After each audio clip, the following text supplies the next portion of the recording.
A lone man wakes up in a cube-shaped room. He slides open a panel to reveal a doorway to a similar room lit in a different color. He finds the other panels lead to other similar rooms. He hears a sound. He bleeds. He falls into tiny cube-shaped pieces. The trapped room has killed him. This is The Cube.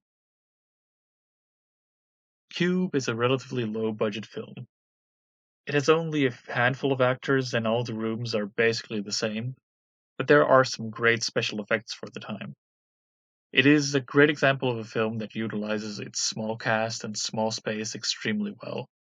It explores the psychology of people who are trapped with no idea why or how. The characters meet up early on, and there's only one person who seems to have an idea of what to do. He's an old man named Renz, and it's revealed that he's escaped from several prisons in the past.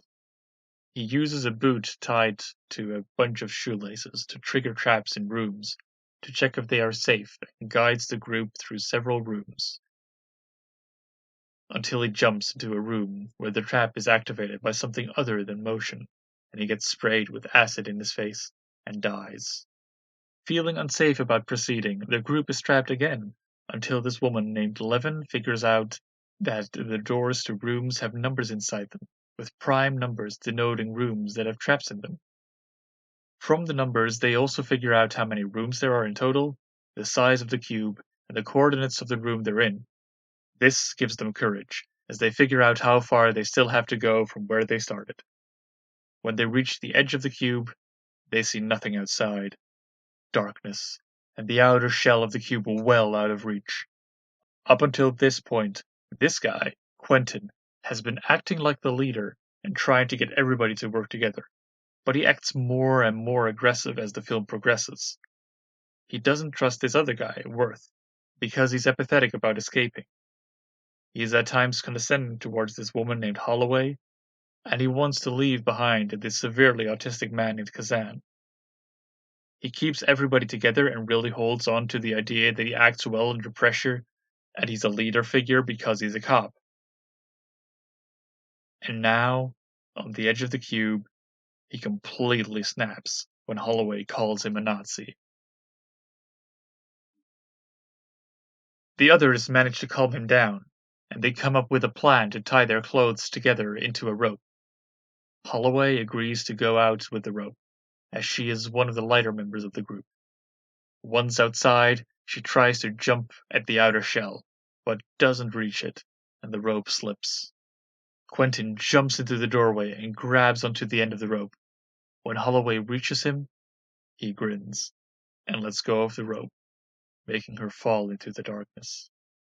The others cannot see this, and Quentin says that Holloway just slipped. From this point, Quentin just goes further into the deep end. He acts psychotic, kidnaps Levin to act as his navigator to the exit, assaults Worth when he comes after them, and there's a real rapey vibe the way he acts towards Levin. They come across the corpse of Ren again, and have a breakdown, thinking there is no way out. Levin then figures out that the rooms move, and that there's a pattern by which they move, but that the calculations are too complex.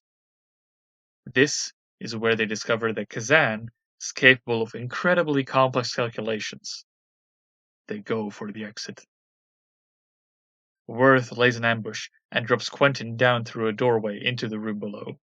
There's a shot of Quentin laying still, believed to be dead. They find the exit. Quentin comes back, and there's a struggle. In the end, only one of them makes it out alive, stepping out into the bright, white light. Honestly, this is one of my favorite horror films of all time. Kazan was really well acted, though I don't know how good of a portrayal of an autistic person it was versus just being a stereotypical portrayal. Between the aptitude for math as a hyperfixation, the self-icting and vocalizing, and issues with things for a seemingly arbitrary reason, namely red-colored rooms. Quentin was over the top. It could have been a better portrayal if he had been more rational and less dramatic at the start. It would have made for a more powerful twist later on and better character development. It would also have been more in line with how people who feel they're owed respect and obedience in real life often think of themselves as extremely rational and lawful. Holloway calling him a Nazi was pretty apt. Levin had a very good arc throughout the film, starting out as a bit quiet, but really coming into her own as a member of the group. Worth seemed to be a forgettable character at the start, but then there was more of his character revealed as someone who helped design the outer shell of the cube, which is how they figured out how many rooms there are in it. And the way he talked about it and about his work and the kind of the uselessness and apathy he felt towards life, Cube also kind of fits into the late 90s cubicle films kind of genre, which would also contain Office Space, Fight Club, and potentially The Matrix. Holloway was a bit flip-floppy in her role and portrayal, but her relationship with Kazan was great. Her getting dropped by Quentin was a heck of a tense moment and a highlight of the film. But then there's this fucking thing.